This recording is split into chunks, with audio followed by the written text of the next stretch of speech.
খেতিৰ সময়ে হৈছে দেখোন। বতৰেও পানী অকণমানো দিয়া নাই। কি যে হ'ব ৰাইজৰ বিলৈ। হ'লেওতো খেতিডৰাটো কৰিবই লাগিব ন, মাটিডৰাটো চনে ৰাখিব নোৱাৰি। এতিয়া হীৰেনে বোলে যোৱা বছৰ বহুত ধুনীয়া খেতি কৰিছে। শুনা পাইছোঁ সি বোলে বিঘাই 30 মোন 40 মোন কৰিছে। কেনেকৈ কৰিছে? সেই কথাষাৰে কিন্তু মোৰ হৃদয় চুই গৈছে যে আমাৰ দৰে খেতিয়কসকলে আমি যদি বিঘাই প্ৰতি 10 মোন 12 মোনহে পাওঁ। সি বোলে উন্নত জাতৰ বীজ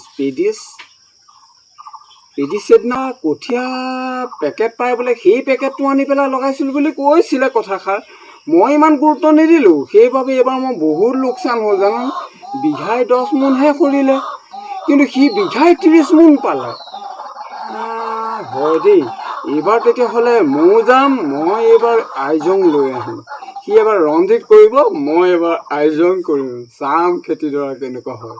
যদি ভাল হয় তেতিয়াহ'লে সকলোকে জনাই দিম। সন্ধিয়া গৈ পেলাই লৈ আহিম বাৰু। হেৰা শুনিছানে?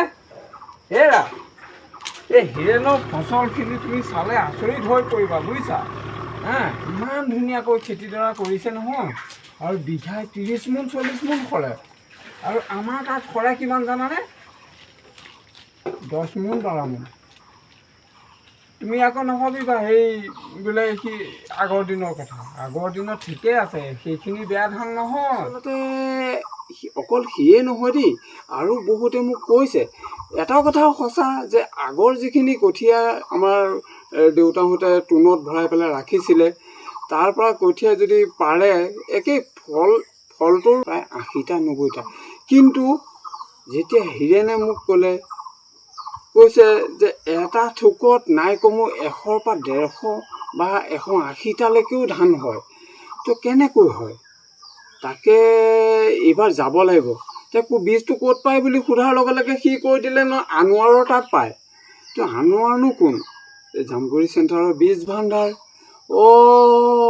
তাৰ তালৈ যাব লাগিব আৰু চাই আহিম কি ধানৰ কঠীয়া ৰাখিছে।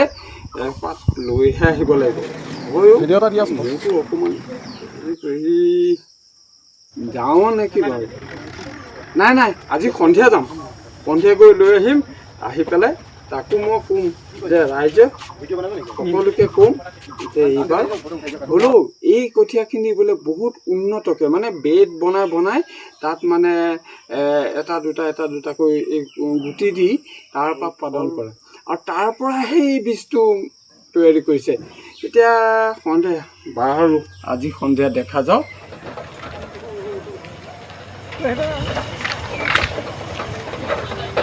তই কি আনিলি? কঠীয়া ধান। মানে উন্নত ধান লগাবি ন? একদম মানে চাইকেলে হওক বা হাতে হওক। কঠীয়া ধানে। তো ৰাইজ ওলাই আহিছে, ভাল লাগিছে ন? সেইটোৱেতো। ঠিকে আছে দে ন? এতিয়া আমি আহিছোঁ, ময়ো নাই বুলি ভাবিছে নি? এয়া মোৰ হাততো আছে। এলেহুৱা হ'ল, আমি দুইটা আহি আছোঁ, কিনিবলগীয়া হৈছে। হেৰা শুনিছানে? এয়া কঠীয়া আনিলোঁ দেই। এয়া চাওক। এয়া হ'লে পেডিচেট ধানৰ বীজ। এয়া দেখিছেনে? পেডিচেট ধানৰ বীজ। ইয়াত আছে 4 কেজি আৰু ইয়াত আছে 6 কেজি, 10 কেজি। মানে মোৰ 2 বিঘা মাটি যে, 2 বিঘা মাটিৰ কাৰণে 10 কেজিয়ে হ'ব। কাৰণ কথা এটা কয় হয়, বিঘাই বোলে 5 কেজিকে। এতিয়া আমাৰ 7 কেজি 8 কেজিকেও কিছুমানে পেলায়, 7 কেজিমান পেলায়, কিন্তু আমাৰ 5 কেজিতে হৈ যাব বিঘা। বাৰু ঈশ্বৰৰ কৃপাত বীজটো গোট খালে। এইবাৰ মই তাক দেখুৱাম খেতি কৰি।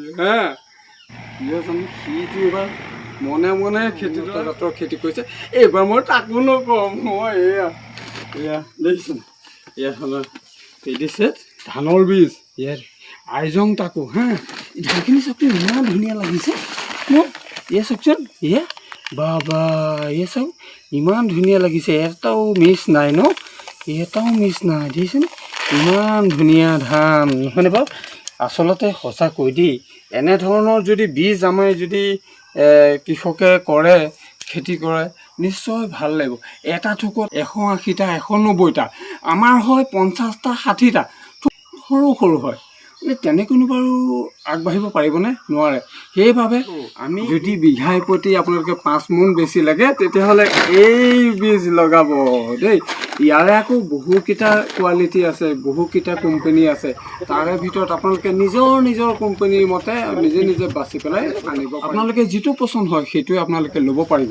আৰু এয়া চাওক, মোৰ দুটা আনিলোঁ। তো আজি আপোনালোকক এয়াকে ক'লোঁ, কাৰণ যদি আপোনালোকে খেতিডৰা অকণমান উন্নত কৰিব বিচাৰে, অকণমান সাৰটো নিদিলে নহ'বই, সাৰ দিবই লাগিব। গোবৰ সাৰ দিব, লগতে ছাগলী লাদ দিব, এনেধৰণে দিব, আৰু লগতে জৈৱিক সাৰ ব্যৱহাৰ কৰি আপোনালোকে খেতিডৰা উন্নত কৰিব। তো আজি মই আপোনালোকক কোৱা কথাষাৰ কিয় জানে, আমি যদি কৃষি ক্ষেত্ৰত এনেকৈ আগবাঢ়োঁ তেতিয়াহ'লে নিশ্চয় সকলো কৃষকে আগুৱাই যাব পাৰিব। তাৰ বাবে এটা সুন্দৰ প্ৰত্যেকটো বিঘাতে আপোনালোকে 5 মোনকৈ বা 7 মোনকৈ বেছিকৈ ফল পাব। চ' ইমানখিনিকে ক'লোঁ। আহক কৃষক বন্ধুসকল, আমি সেই বীজ উন্নত জাতৰ বীজ লগাওঁ আৰু আপোনালোকে লাভ কৰক। মই এইখিনিও এটা কথা কওঁ দেই, আমি ঘৰুৱা বীজ বেয়া বুলি ক'ব বিচৰা নাই। যিসকলে ঘৰুৱা বীজ লগাই তেওঁলোকে কৰক, সাৰ জাবৰ অলপ দিলে, গোবৰ চোবৰ অলপ বেছিকৈ দিয়ে, তেতিয়াহ'লে নিশ্চয় তেনেধৰণেই ফল পাব। কিন্তু আমি আৰু অকণ উন্নত কৰিবৰ কাৰণে বিচাৰিছোঁ, সেইবাবে মই এই কোম্পানীটো যাতে তেওঁলোকে আৰু উন্নত কৰক, যাতে আমাৰ কৃষক ৰাইজক অকণমান আগবঢ়াই দিয়ে, এই বীজ লগাব বিচাৰিছোঁ। এইটো আপোনাৰ নিজৰ কথা, মই বেয়া বুলি কেতিয়াও কোৱা নাই। সকলোৱে আগৰ পৰা কৰি আহিছে, এই কৰি গৈ থাকক। কিন্তু খেতিডৰা এটাই অনুৰোধ, যাতে আপোনালোকে সেই মাটিডৰা চনে নেপেলাব। জ্ঞানৰ তৰফৰ পৰা আপোনালোকৰ অনুৰোধ থাকিলে ধন্যবাদ। আজিলৈ আহোঁ, বাই বাই। এয়া মই লৈ এতিয়া কঠীয়াখিনি ভিজামগৈ। আৰু এটা যিকোনো খেতি, ৰঞ্জিতেই হওক বা লাহিয়েই হওক বা শালি ধানেই হওক বা আপোনালোকে উন্নত জাতৰ বীজ লগাব পাৰিব। তো আজি ইমানলৈকে ক'লোঁ, আজিলৈ আহোঁ।